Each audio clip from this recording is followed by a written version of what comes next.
এখন আর কোনো অভিযোগ নেই তোমার প্রতি। তুমি তো নিজেকে মুক্ত করেই নিয়েছ সব অভিযোগ থেকে।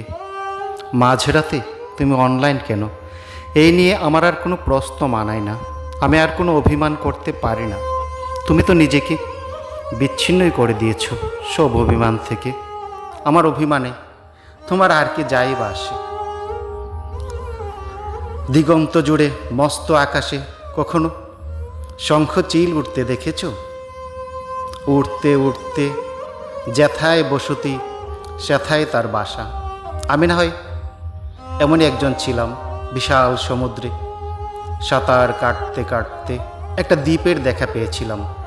তুমি ছিলে সেই দ্বীপ, আমাকে আশ্রয় দিয়েছিলে মাত্র কয়েকটা দিনের জন্য। দ্বীপে তো আর বসতি স্থাপন করা যায় না। আবার সেই থেকে আমাকে তাড়িয়ে দিলে। এরপর আবার উদ্দেশ্যহীন অজানায় সাঁতার কাটতে কাটতে কখনো যদি দেখা পায় আবার তোমার দেখা হতেও পারে।